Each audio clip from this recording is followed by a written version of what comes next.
guess it's just a local server, you say. You should spend more time taking pictures. I see you got talent. Maybe one day you can turn into something more professional, your father says. Your mother refuses to approve. Really? That's the advice you've got for our first day of school? What about being more realistic, James? Come on, don't get me started. Joanne, honey, can you pass the oat milk? Your father asks.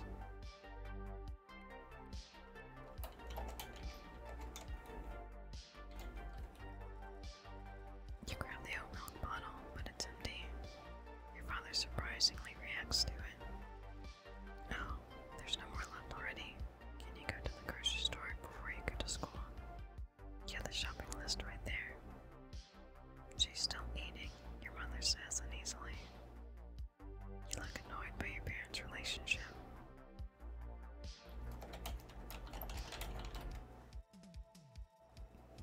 You move along the grocery store corridor and find the vegetarian section. You're browsing for the groceries. Make sure to select what your father asked.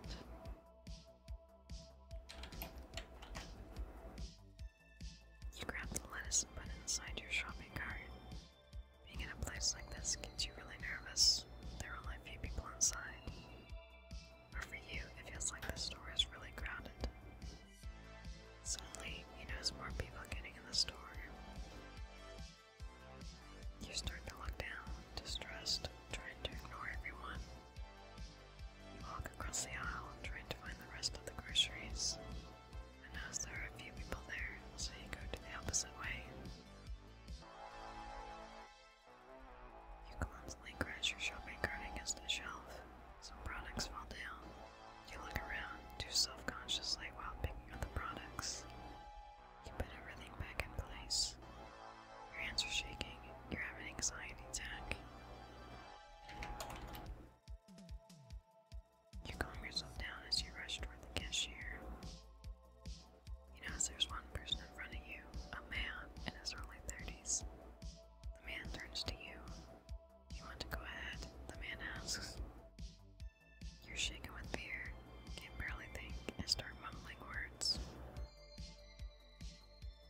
I just had this. Go ahead, he says, smiling at you. You gently but firmly look dead serious. No, that's okay, really. The man pays and leaves the store. The cashier dully looks at you. Who's next?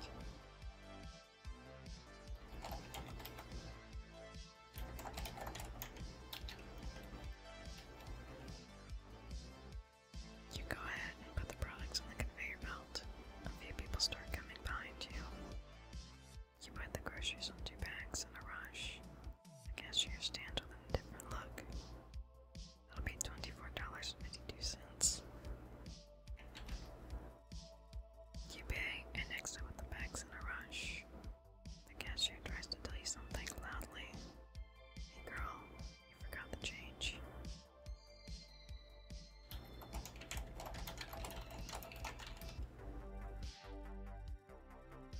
Anna and James are sitting on each corner of the couch. You sit between them right in the middle. James is glued to a vintage TV screen, watching a documentary. Anna has a book on her lap, but doesn't read it. She glances at the TV screen once in a while. You can't stand the awkward silence between your parents and think to yourself, my parents are the sort of people who are always distant when no one is around. I hate that they stayed together because of me. Your mother makes a sigh of boredom and exits the room. Finally, your father notices you. Did you put the groceries in the kitchen? Your father asks. You nod your head up and down. James swings his arm loosely around your shoulder. You cling back to contemplate while turning your head to the TV screen. Don't worry about me and your mother. Just get ready for school, okay? Sure, you say leisurely. You should get ready soon.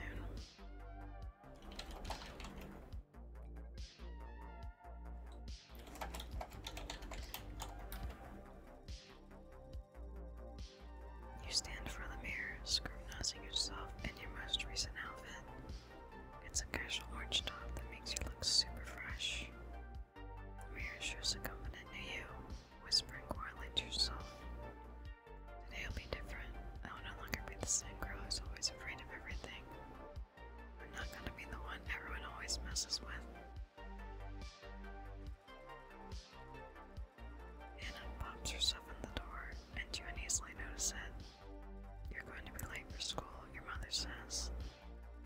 You start combing your hair, annoyed by your mother. Joanne, you need to put yourself out there. You always keep everything to yourself, and you barely leave the house. You reply to your mother aloofly, "Yeah, Mom." Your mother keeps insisting. "Why don't you introduce yourself to the new neighbors next door and invite them over to dinner tomorrow?" You roll your eyes as your mother leaves the bathroom.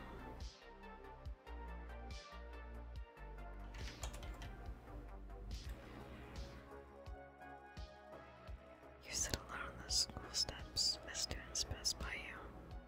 Teenagers are flirting with each other and playing around. You observe everything carefully.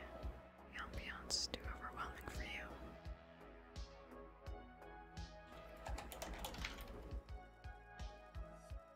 You are standing next to your locker. There is a math book, a purse, and a backpack inside. The school bell rings.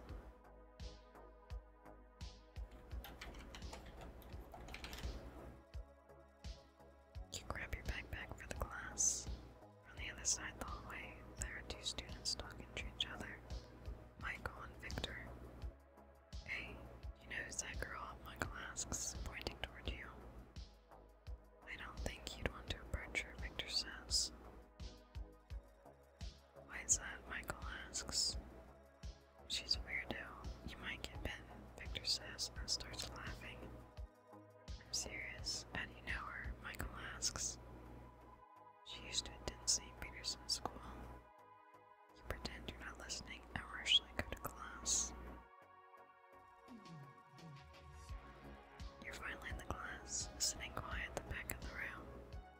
An easygoing teacher, Mr. Connor, in his 40s, is standing next to the chalkboard. "Hello everyone, the class is about to start. It looks like we have a new face. Joanne, would you like to introduce yourself?" Mr. Connor asks.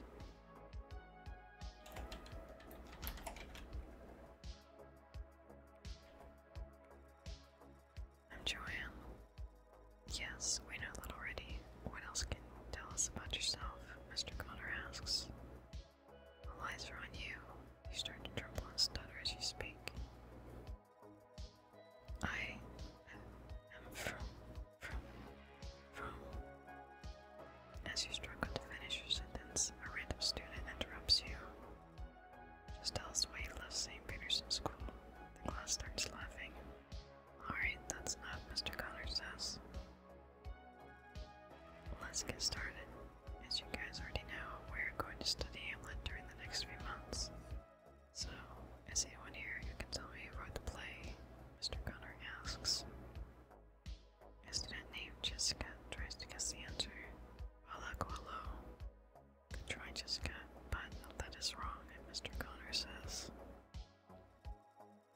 You write your own answer on your notebook. It reads, "Shakespeare," but you keep it to yourself. "Well, I can see that no one is familiar with the play." Mr. Connor turns to the chalkboard and writes, "In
student approaches Michael and looks at you despicably. You don't even dare to look back. You just pretend to look at your phone like you're busy. Dude, we're going. You're not coming, the student asks, looking at Michael. Michael looks at you while getting up. Okay, Joanne, nice meeting you. Can I have your phone number? You look surprised. I don't know what to do. My phone's brand new. I don't know my number yet. On that case, can you give me your house number? Michael asks. You give him your house number. Thanks, Joanne. I guess I'll see you around. Hi, you say. As you exit the cafeteria, you finish eating the salad. You're sitting at your bedroom's desk, drinking hot chocolate. You're out of ideas for your presentation, so you start testing your inland knowledge. You can't help feeling anxious for next week's English class. You've already read the book, but you're still feeling insecure.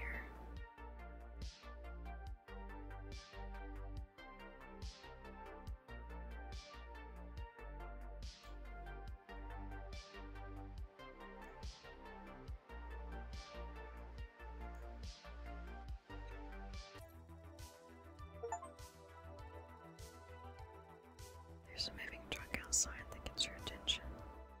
As you hear the truck's horn noise, you look at it thoughtfully. How will I introduce myself to the new neighbor? Why should I say? Anything I could say would sound silly. You have a notebook in front of you and start writing. You read it out loud, rehearsing it 3 times. It reads, "My name is Joanne. My parents and I noticed you're new here, and so we wanted to invite you to dinner. You seem agitated. Sigh. Why does everything sound so stupid? I hate myself." You are standing nervously next to your neighbor's door, trying to pull yourself together, and after a while, you ring the bell and wait restlessly. Samantha, a woman in her 40s, answers the door. "Hello," Samantha says. You try to speak to Samantha hesitantly. "Hi, my name is Joanne. I live next door." Samantha looks at you strangely. You notice it and try to control yourself. "Anyway, my mother knows that you're new here, and she was wondering if you want to join us to dinner tomorrow." "That sounds great. We'd love to. Would you like to come inside?" Samantha asks.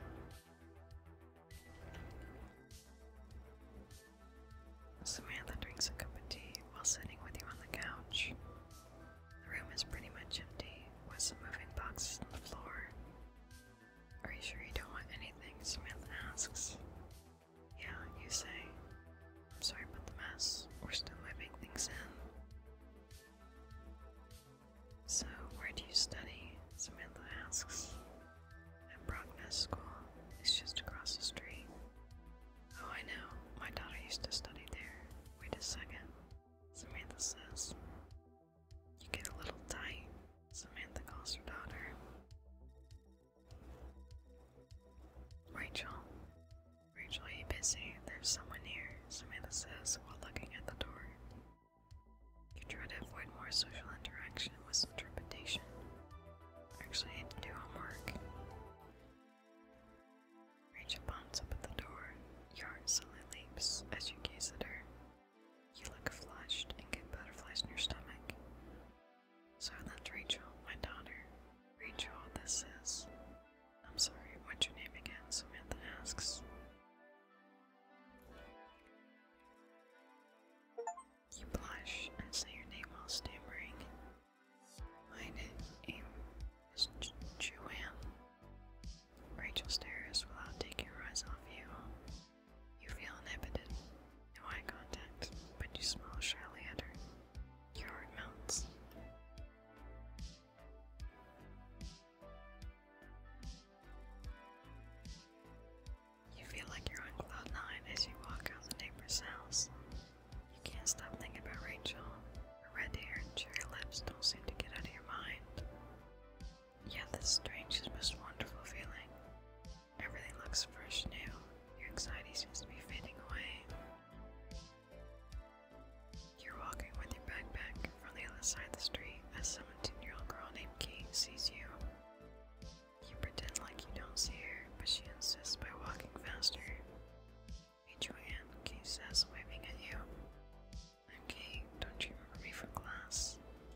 asks.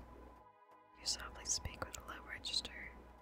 I'm having some trouble finding a subject for the next week's presentation, you say. Oh, I see. Maybe you're finding hard to get some sort of inspiration, Mr. Connor asks. Do you want to sit down or keep standing? I really don't know what to write, you say. Well, as I said, the subject's up to you, but I think it should be about something you're really passionate about. That way, it'll be easier to write. So, what do you like to do, Mr. Connor asks. I don't really like to do anything. There must be something. Just think about a film you like, or a similar theme you find interesting, Mr. Connor says. You nod your head up and down and get out of the room. Anna's on the phone with James' assistant sitting by her desk. Yes, this is Anna, his wife. May I speak to him? I'm sorry, Mr. James is not here. The assistant says. You're eating a snack or listening to the call. You peep at your mother from the kitchen. So what time will you be back? Your mother asks. Sorry, ma'am, you didn't leave a note. Would you like to leave a message? The assistant asks. No, just let me know as soon as he gets back to the office. Anna says with a discouraged expression and ends the call. Anna walks to the kitchen. You grab your phone and pretend you didn't hear the conversation. Your mother notices you and tries to make it look like nothing's wrong. Hey Joanne, you're home early. I didn't have class, you say. You heard the conversation, your mother asks. No, not really, you say. I was trying to contact your father, but apparently he wasn't at the office again. So do you know where he is? Who? Dad? No.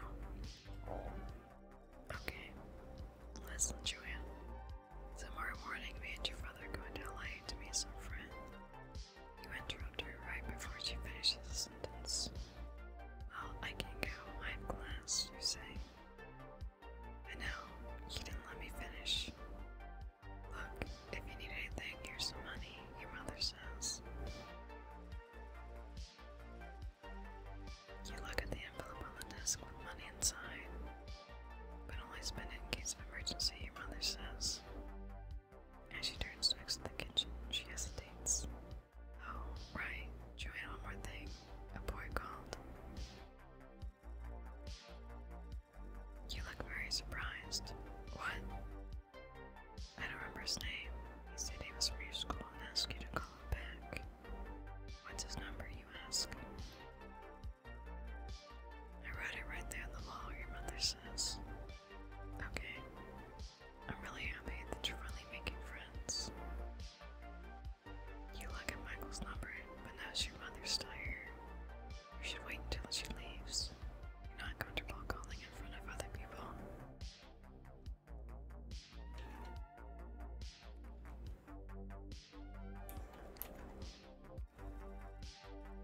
You dial the number nervously. As you hear the beep calling, you get more and more nervous. From the other side of the phone line, you can hear Michael's voice. Hello, Michael says. You are trembling, unable to speak. Anyone there? Michael asks. The call ends. Your anxiety level starts rising as you look at the ringing phone. Michael is calling you back. Hi, you say. Michael sounds skeptical as he hears your voice. Who's this? Michael asks. You start stuttering and awkwardly come up with a few words. It's Joanne from school.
picture's really neat.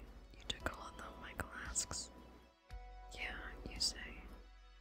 Michael gets closer to you. You don't know what to do.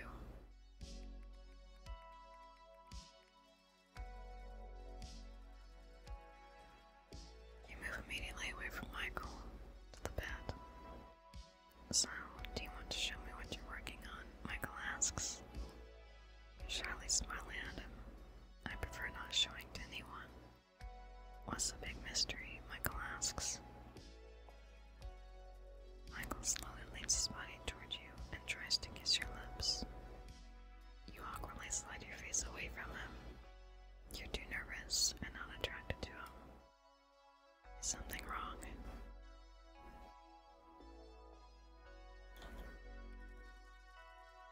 You keep avoiding him by getting a safe distance. It seems like you want to say something, but you just stand there nervously.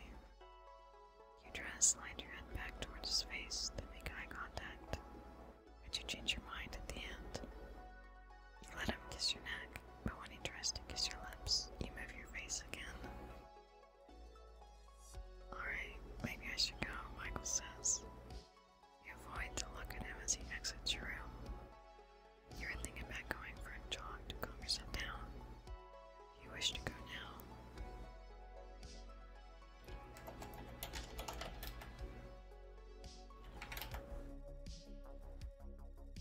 You were jogging across a running trail. It looks so peaceful. Your early anxiety seems to be going away. You get easily overwhelmed by crowds, so being here is always soothing and doesn't drain all your energy. In front of you, there are two girls running in your direction. They start getting close to you, and you grow self-conscious about the way you're moving, looking at yourself, worried that you look silly in front of them.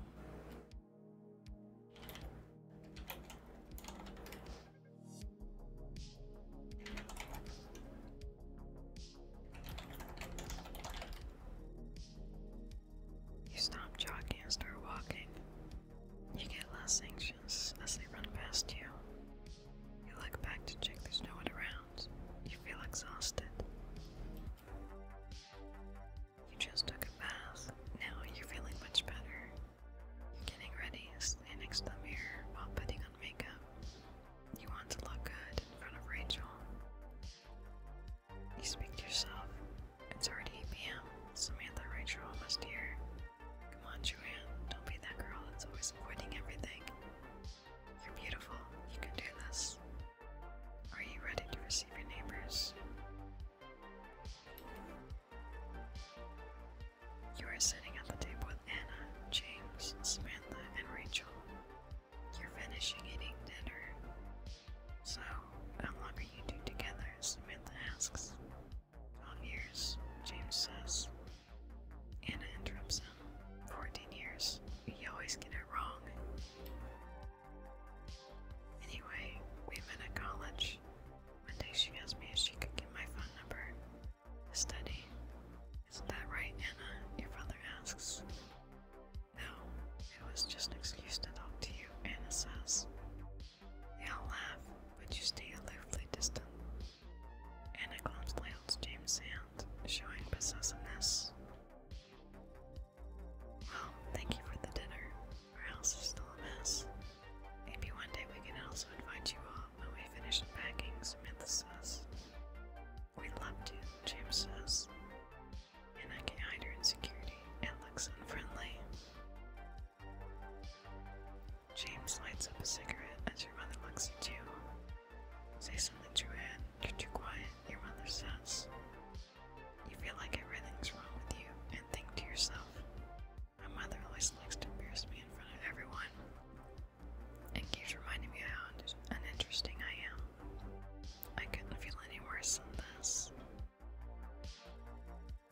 Rachel cringes at your mother's behavior and tries to change the subject. So, Joanne, what are you studying now? You're still in high school, right? Yeah, I'm just starting to read Hamlet, you say shyly. Oh, that's boring, Rachel says deviously. A disapproving expression can be seen on Anna's face. I don't think that's true, Anna says. There are a lot of more interesting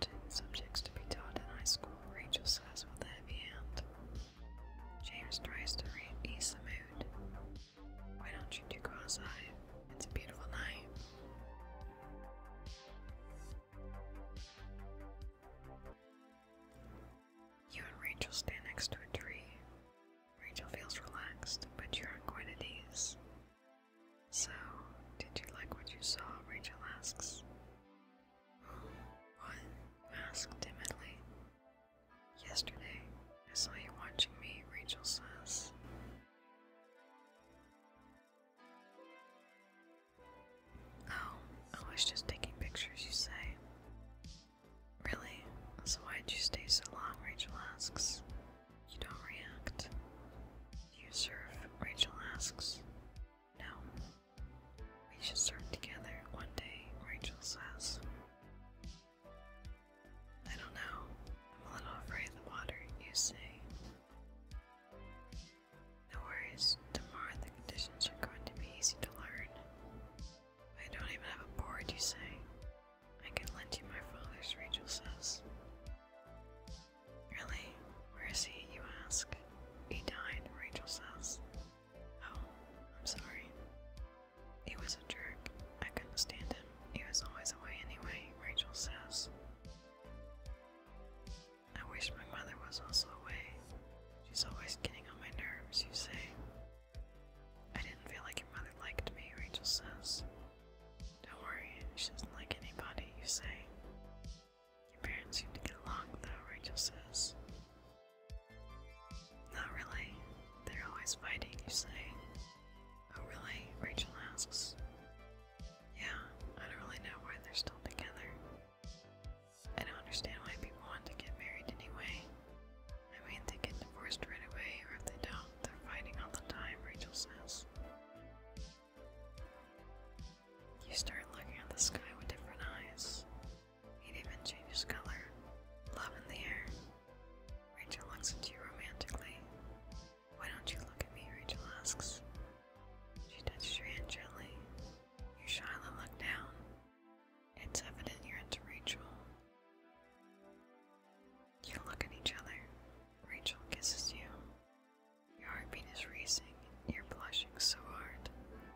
Rachel leans to you and starts to kiss your lips. You mutually kiss each other passionately. You're in a state of pure bliss. You never kissed a girl before, Rachel asks. You couldn't get more embarrassed than this. I never kissed anyone, you say timidly. You hug each other and stay together for the whole night.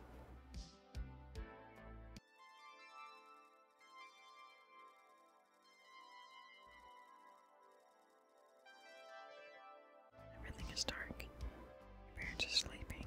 You are carefully entering your house. You keep the lights out as you quickly take off your shoes silently. You rush to your room in the darkness. Anna opens her eyes as you throw yourself on the bed.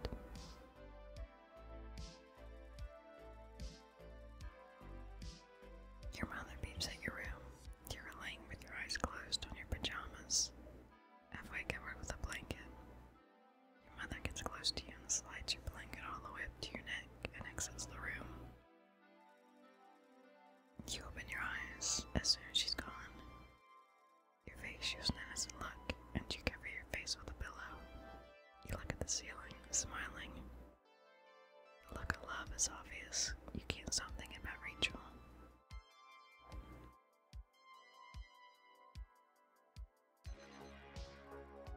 The alarm clock rings and displays 9:14. It's already morning. You open your eyes, jump out of the bed in a rush, and dress up quickly.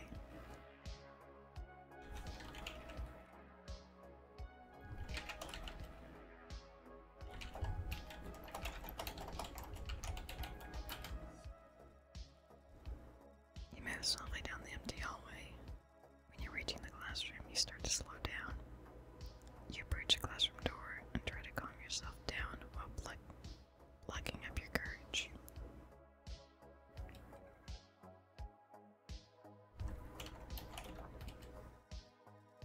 You knock and open the door.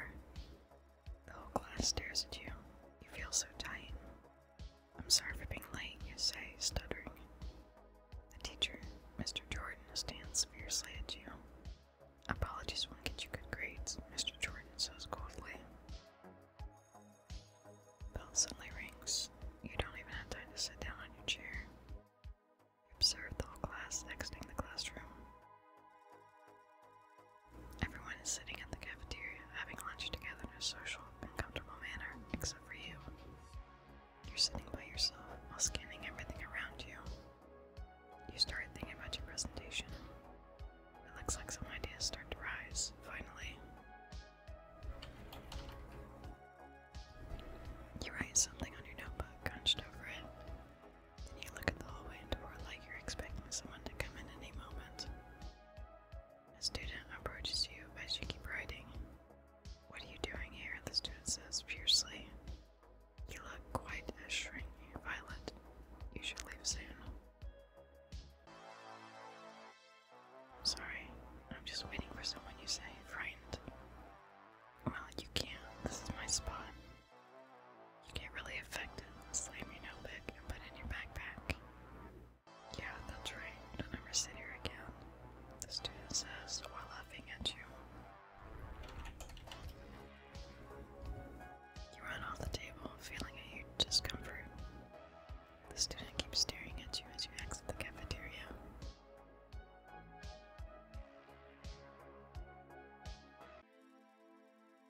ocean is pretty calm, with some small waves breaking.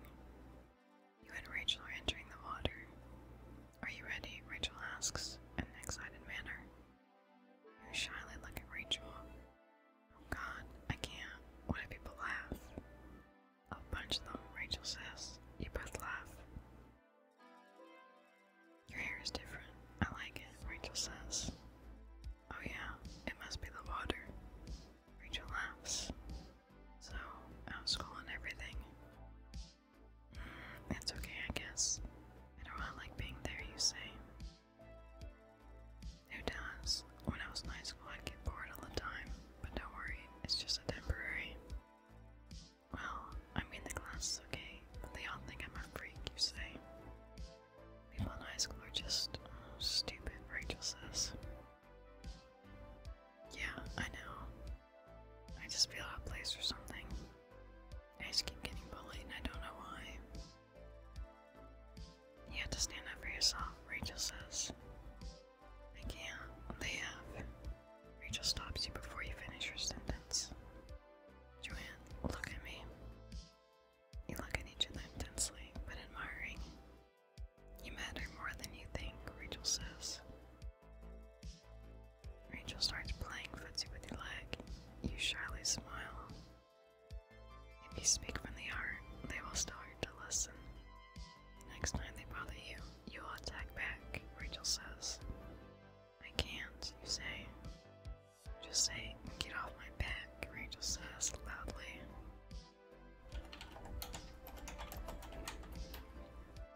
There you go. Now say, get off my fucking back, Rachel says.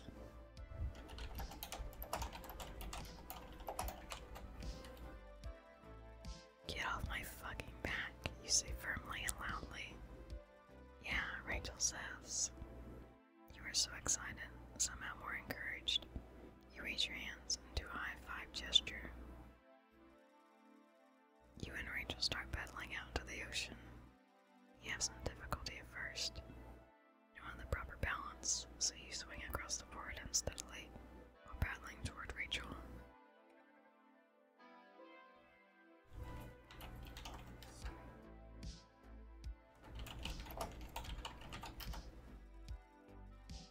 Now let's stay here and wait for the set.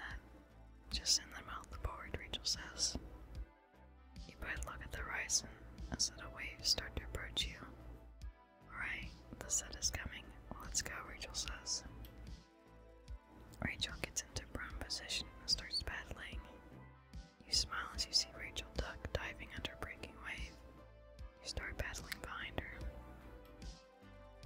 Rachel paddles for a wave and successfully stands up. You're mesmerized. You try to do the same, but fall off the surfboard. You keep trying, but you still fall. You see Rachel doing it one more time, and after that, you successfully stand on a very small wave. Finally, Rachel hoots. You did it. You get incredibly happy. You're having the best time of your life, chasing the waves as they break.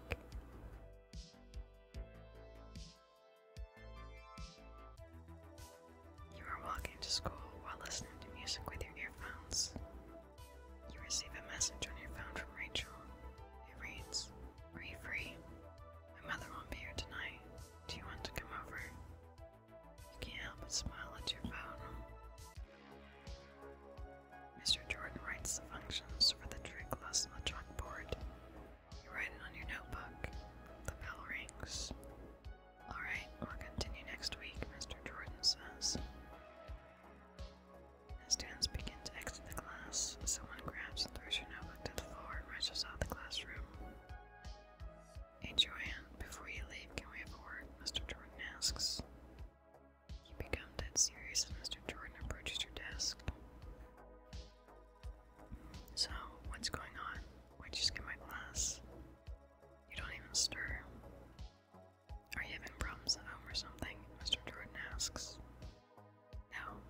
asks.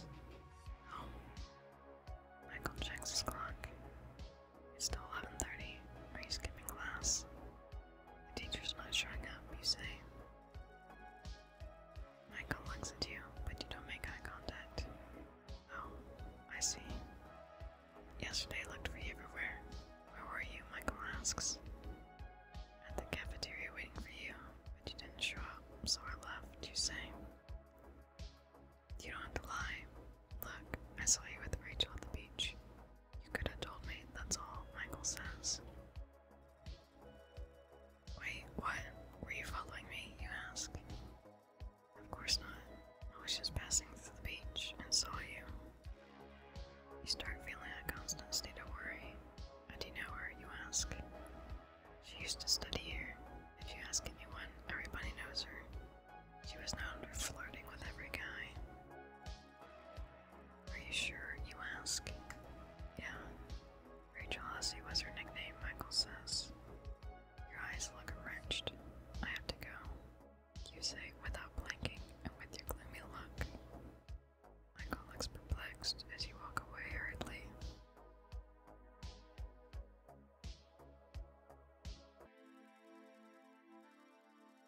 Rachel puts a disc on the record player and plays it. You sit by your bed while she stands by the window, noticing something is off. What's going on? Rachel asks. Do you wish to confront Rachel?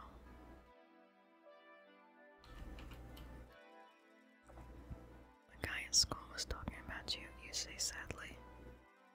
Rachel gets closer to you. What are you talking about? Rachel asks. He seemed to know you. He also said that everybody seems to know something. Something about your past. My past? What are you saying? Rachel asks. He said that you flirted with boys last year, you say. Rachel laughs. Which boys? I don't know. He said all the boys, you say. That's a lie. What do you want me to tell you? Rachel asks.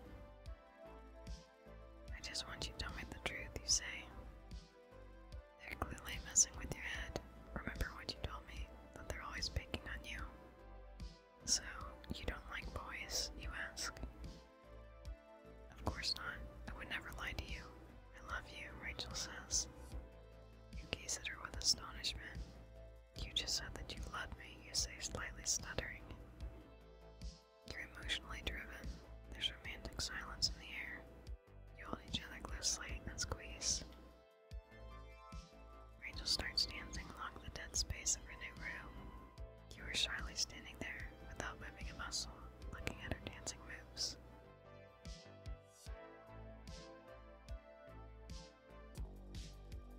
A music track is playing loudly at the club. The area is filled with different ranges of cultures. They are all dressed up according to the 80s scene. Everything is bold and colorful. Rachel is holding an alcoholic drink and dancing, while you shyly look everywhere, as if it's another planet. It's easy to perceive that you're not in your comfort zone. Rachel encourages you to dance by touching your arm and gives you a drink.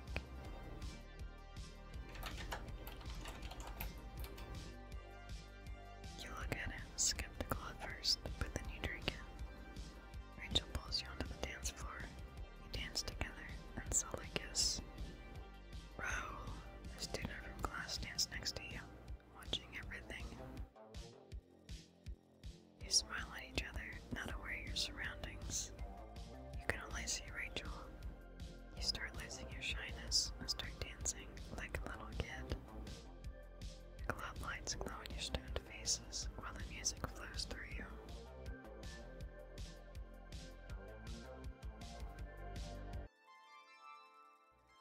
It's already morning. You stand in front of the mirror while combing your hair.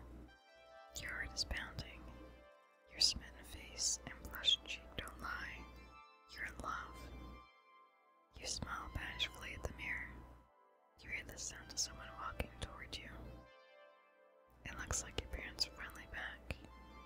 You are aware as you start to rush and get out there as soon as possible. Your mother suddenly pops her head at the door before you have the chance of getting out. Where do you think you're going? Your mother asks.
me for some party. You don't remember?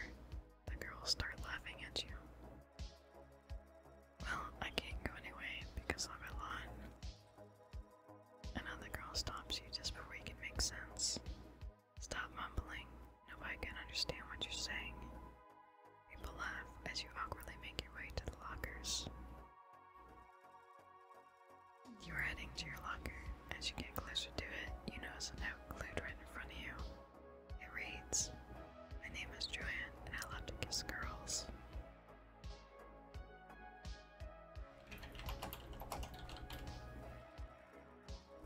You immediately remove the note from your locker. You turn around to see some students laughing and pointing at you. The school bell rings.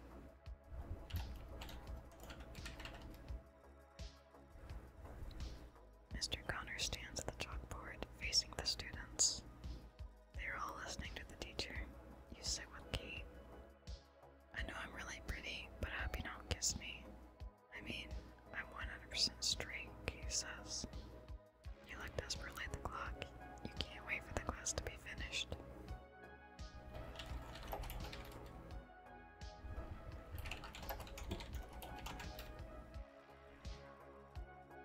"Mr. Connor, can I go to the bathroom?" you ask. "Why? Are you gonna meet your girlfriend?" Kate asks. The students laugh at you.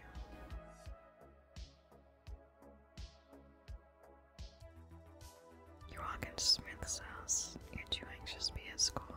You need Rachel's support. You wait nervously for the door to open. Samantha opens the door. "Hello, Joanne. How are you?" "Hello. Is Rachel there?" you ask. "She's in college. Shouldn't she be at school?" Samantha asks. "I didn't have class." "Oh, I see. So, I'll tell you stop by," Samantha says. "Okay, thanks," you say. Samantha shuts the door.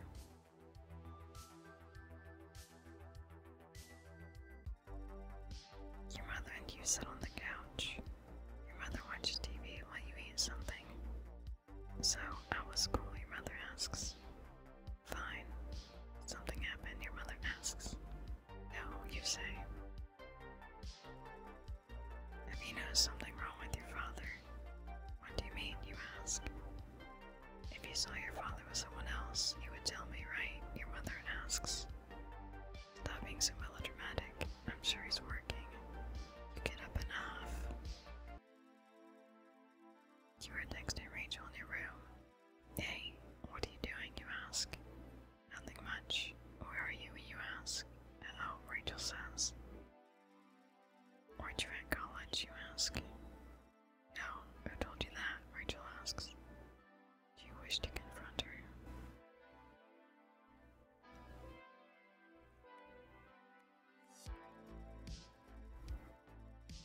Your mother told me. Are you lying to me? You ask. I'm not. I was at college, but then I went straight home. Why are you questioning me? I thought you trusted me. I'm sorry. I trust you, you say. Well, I had to go to sleep. Rachel's surfing low. She rides the waves without falling. You're watching her at the beach. Rachel sits on the board with her eyes locked on the horizon as she waits for a wave. You notice that she doesn't even glance at you. Rachel catches a weak, broken wave. She's being pushed by the whitewash coming to the shore.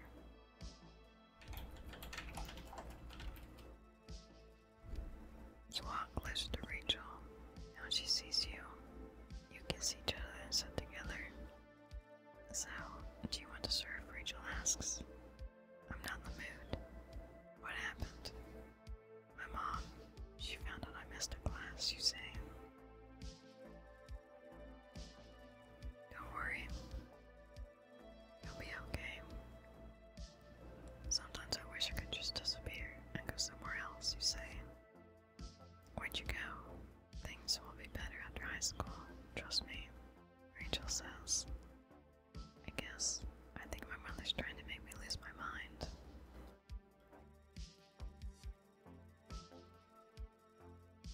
Have you ever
Here's a picture that caused all this, Mr. Richard says.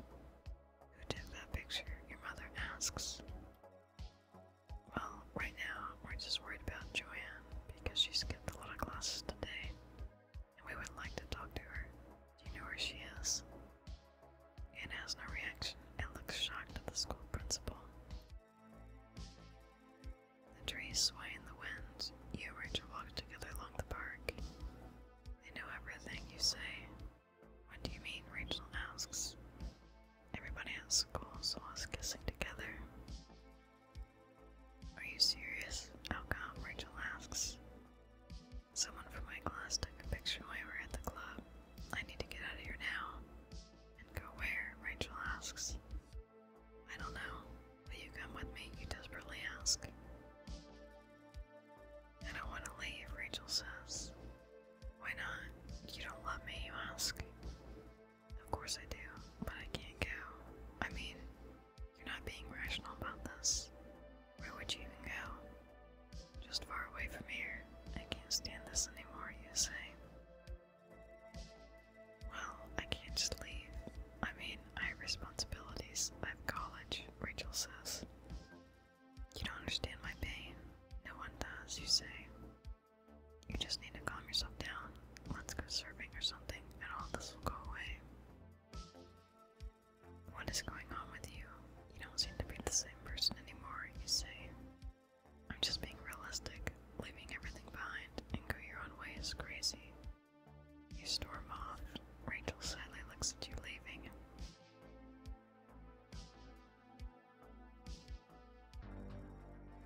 There are rocks everywhere.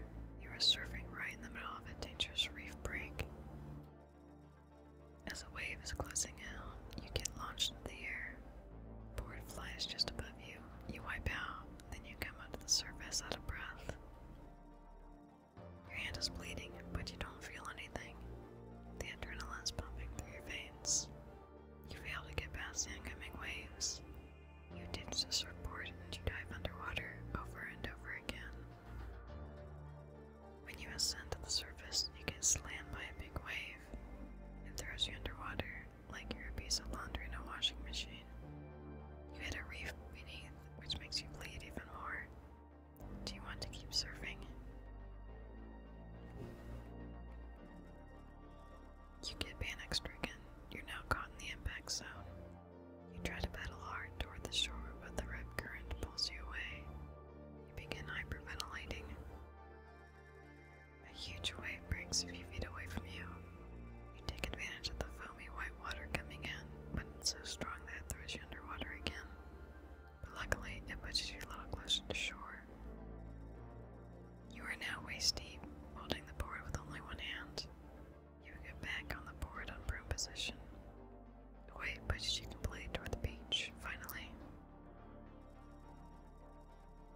You feel dizzy as you walk with your surfboard like you're about to black out, but your body shakes with no more energy left. You can still feel the bloody wounds and keep walking exhausted. You whimper heartbrokenly. Birds chirp through your front porch. The surfboard leash is being dragged along the street as you limp unsteadily on your way home. You're holding the surfboard under your right arm, looking disheartened with dry blood on your skin. In front of you stands Michael, right at your door. Hey Joanne, Michael says. He looks worried at your messy and bloody skin. What happened to you? Michael asks. It's just some cuts. I was surfing, you say. Let me see that. Michael comes closer to you. What are you doing here anyway? You ask. I'm sorry. I was just passing through and I was wondering if you were home. I mean, I was worried about what happened at school, Michael says. Look, I don't want to talk about it. Yeah, I figured. I'm just gonna go then, Michael says. You reach for your home key as Michael goes away. You go inside. The water falls down the sink with tiny drops of blood. You're watching your wounded hand in the bathroom.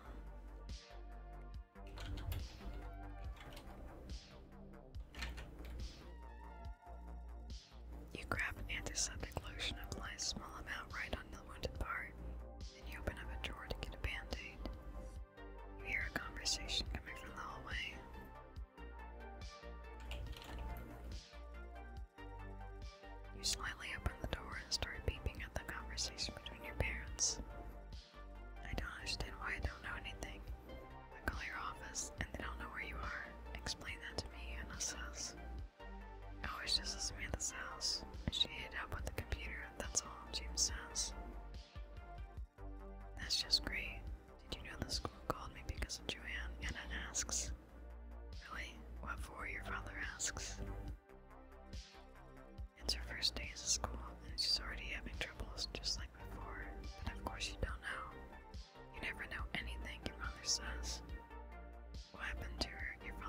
asks.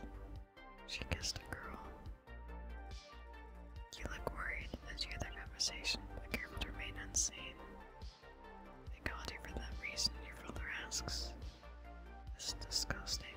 I can't believe Joanne did that, your mother says. What are you saying? Do you think it's normal your daughter have a girlfriend? Why wouldn't that be? James asks.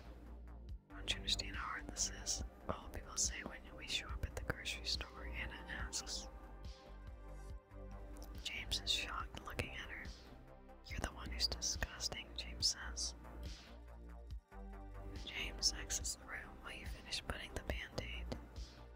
What? Your mother asks while following him.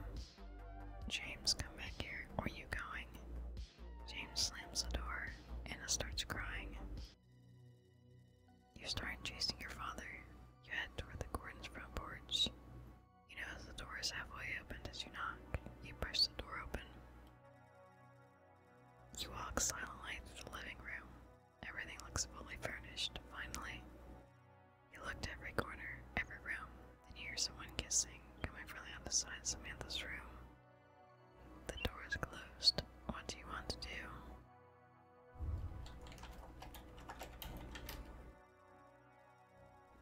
You walk slowly into Samantha's room. You see your father kissing someone on the bed, but can't really see who the other person is. There's a pillow blocking your face.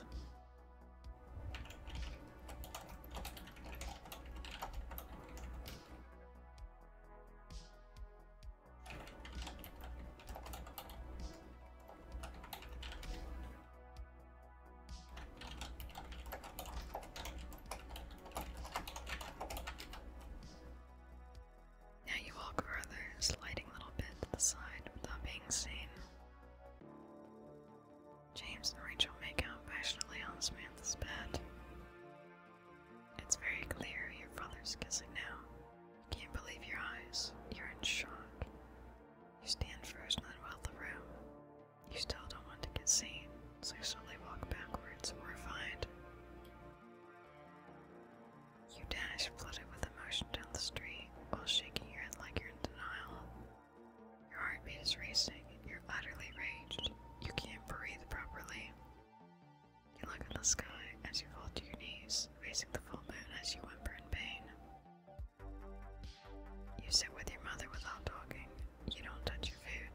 Then your father arrives home. Hey guys, your father says. You and your mother ignore him.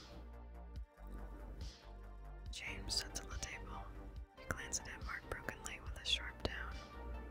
There are tears coming from inside your eyes, and huge signs of resignation. You can't face your father. You exasperatedly go to your room. James' eyes follow you as you leave, and then he stares at Anna strangely. What happened between you two? Have you talked to her about school? Your father asks. Anna doesn't reply. James gets up and goes toward your room.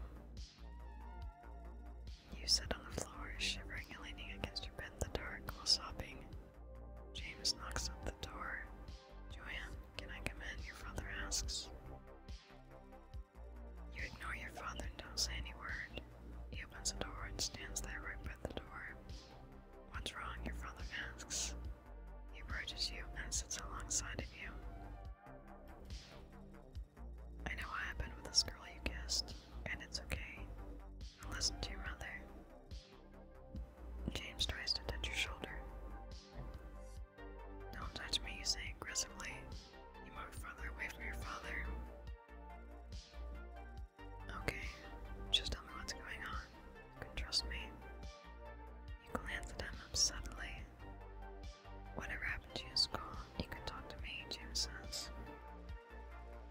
You slightly open and close your jaw, like you're trying to say something, but James' phone rings. I'm sorry, I have to take this, James says. He checks his phone, showing Rachel on the screen calling him. Your father sighs and exits the room. James goes to his room while speaking to Rachel over the phone. This has to end. Have you talked to her? Rachel asks. Are you crazy? You can't keep calling me. Anna's here. I don't understand why you're still with Anna. You said you don't love her. Or are you messing with me?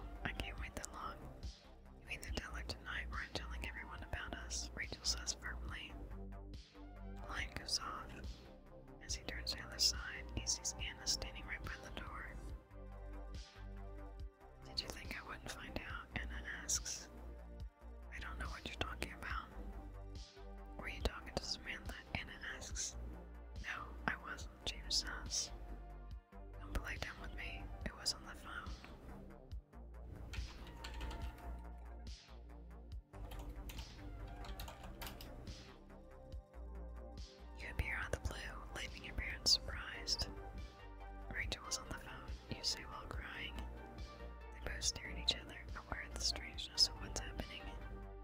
I saw you both. What were you thinking, you ask? Your father sits there without saying a word. Did you ever think about me, you ask? What are you saying? Your father asks. Rachel, me, I love her. Your father stands incredulous at you. I didn't know. Rachel didn't tell me anything, your father says.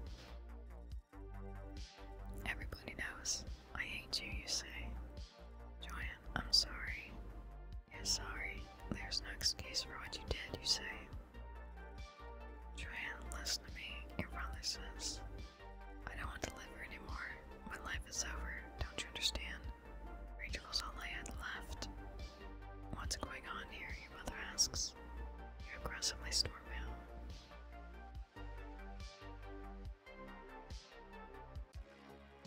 You're angrily walking up the steps with your backpack on your back. You slam the hallway door aggressively, making everybody aware of your presence. In front of your eyes, there's Michael walking toward you. Hey Joanne, can we talk? Michael asks. You don't even glance at him. Michael stops walking and looks back, worried. You keep going. Each foot you step on the floor makes you walk even faster and more intensely. Kate tries to mess with you. Hey darling, can you give me your number? I love you. Kate's voice is amplified, reflecting back sounds through the corridor, but this time your face is unchanged. You don't even blink your eyes. You open the classroom door heavily without even knocking and sit. You firmly set your notebook and pencil on the desk. Mr. Connor starts calling the roll as you are rehearsing your presentation paper to yourself. Someone throws a note on your desk. You stop reading your presentation paper and look at the note. Will you go out with me? You look in front of you to find the person who wrote that.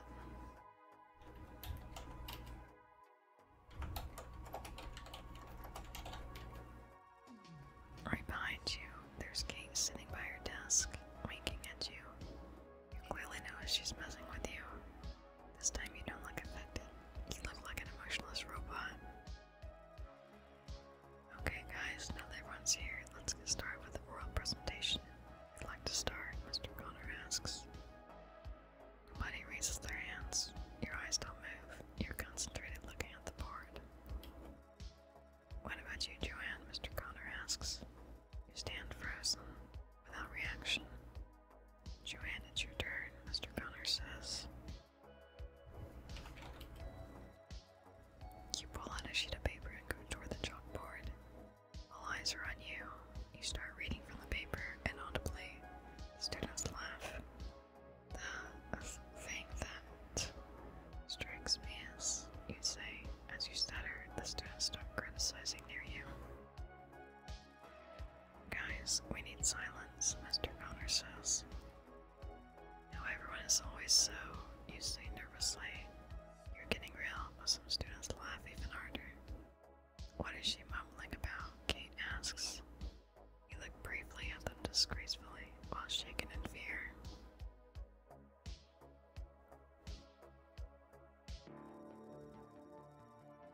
Your parents stand in the middle of the living room, arguing with each other. Have you talked to the school to check if she's there? Your father asks. He said she ran away from the classroom, your mother says. So, she's missing, your father says. No, she's not. You know her. She's probably sitting in a corner somewhere like she always does. James has no reaction. I don't understand. What are you still doing here anyway? You should be ashamed of yourself, your mother says. I'm going to look for her while you sit here and do nothing, your father says. And then what? She doesn't want to see you. Did you forget what you did to her? The doorbell rings. James turns himself and looks at the door. From the other side of the door, there's Michael standing. Hello, sir. My name's Michael. I'm a friend of Joanne. James looks surprised, doesn't quite know what to say. I need to speak with her. Is she around? Michael asks. Look, Michael, this is not a good time to. Michael interrupts him right away. Something happened at school and I had to tell her something, Michael says. What's so important? Your mother asks. It left Miss Shaw, Michael says. She's not here, your mother says. Okay, so where is she? Michael asks. She's gone, your mother says. What do you mean gone? Michael asks. We asked everyone. Nobody knows where she is, your father says. She will turn up. She's 17 for God's sake, your mother says. Michael looks strangely at your mother. We need to go to the police right now, Michael says. Who do you think you're to tell us what we are supposed to be doing? I'm her mother. I'm the only person who knows what's going on through her head, and I know you guys are not doing anything to look for her, Michael says, and leaves the house. I'm gonna look for her, your father says. And then what? Your mother asks. James doesn't reply back, gets in his car and drives away. Anna gets inside. She walks through the corridor while hearing a noise coming from the bathroom. She goes toward it and opens the door. The bathroom is filled with steam and foam. Your mother can hear the sound of the bath overflowing. Anna gets closer to the bathtub and sees you, laid unconsciously, and then screams desperately.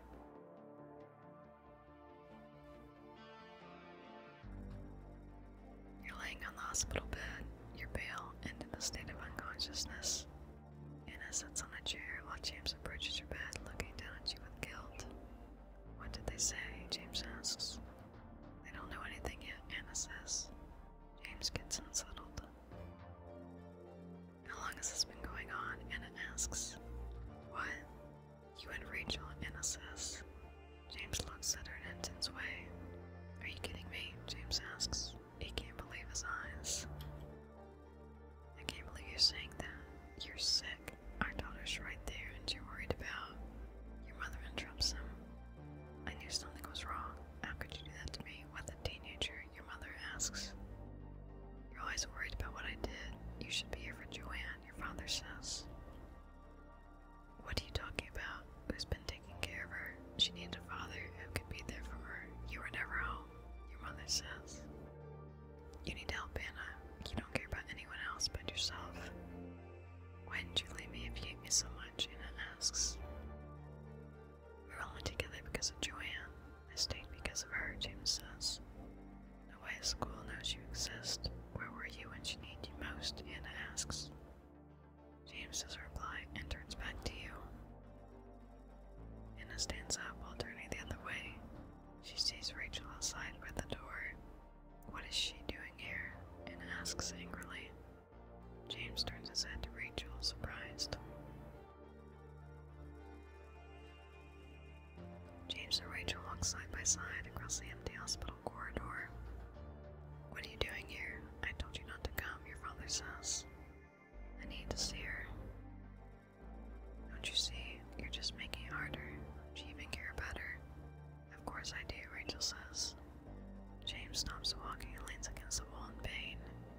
Rachel holds on to James' shoulder then hugs him tightly. She's going to be okay, Rachel says. She hurt herself because of me. She was already suffering and I made it worse. Oh God, it's my little daughter, your father says. James sobs, tears coming out as he clings to Rachel. It's not your fault, Rachel says, and is watching them run distance in the other room. I could see it in her eyes that she was not okay, and I didn't do anything, James says. She'll wake up, I promise you, Rachel says. They both cry together as Anna leaves the hospital, filled with resentment.